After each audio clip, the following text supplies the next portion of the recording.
season. So what do you make of the transition from Penix to now Will Rogers? I mean, Will Rogers is a guy who is known for volume, right? Like total gunslinger, throw it a bunch of times a game. You would know better than I would about Jedd Fisch and what he wants his offensive system to look like. But the thing that you do know is you got a guy who's really comfortable throwing the football around the yard. That is not the question for me, though. The question is what surrounds Will Rogers this year? Because if we learned anything about the way this Washington team was constructed, I came to the conclusion a few weeks into the college football season that they absolutely, emphatically had the best wide receiver room in the nation. Rome Odunze is a guy right now that is nipping at Marvin Harrison Jr.'s heels in terms of being the first wide receiver drafted. You had Jalen McMillan, you had Polk, you had a bunch of guys who could really play, and a really good tight end as well.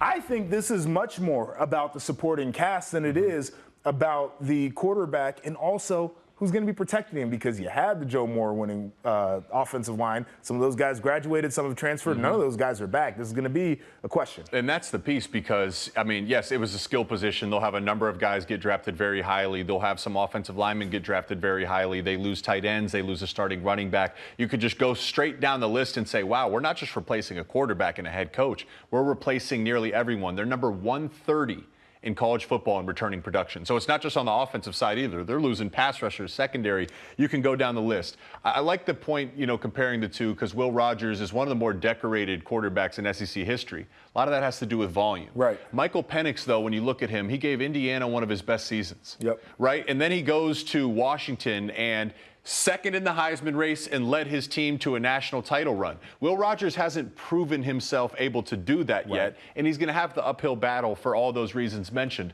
I will say this, though, because Will Rogers commits to Washington, and then there was a period where he was flirting on staying away because of everything we just said. No doubt. Jedd Fisch looked at him and said, here's my history. Yep. I have a history of having elite passing offenses everywhere I've been. Trust me, and I'll take you to the promised land. Will Rogers believes in him, which is telling me they have something that they think they can get done there. Yeah, I think there probably is something. And I think that Jedd Fisch is not only going to have to be a guy who can pull off more recruiting wins like that, but also a guy who can be a developer. And I'm talking about the developer part specifically for this year, because he's probably going to have to do some of that. I just think Washington as a program is going to be in an interesting spot, because there are always going to be expectations that are incongruent with reality after winning a national title. I think Michigan's going to have very similar things. We know the scores of losses that happened in Ann Arbor. I don't think people give a damn. And I think a similar thing is going to happen with Washington, regardless of who's coaching, who is the quarterback, what guys got drafted, what guys left through the portal.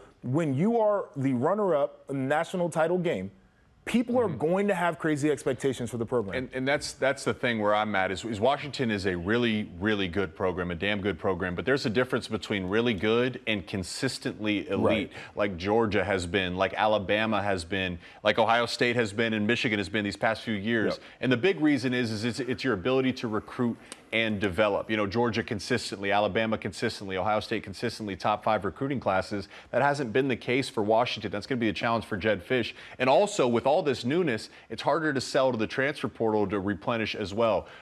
We could take a look at their schedule real quick, because we were previewing this a little earlier in the day. And the challenges don't stop there. I mean, look, you got a favorable opening to the schedule. No doubt. Right? You could say, if you're Washington, you have a chance to go 4-0, though I think we both like Northwestern and Rutgers. Yeah, we do. And then you got the national title game there, rematch versus Michigan on October 5th.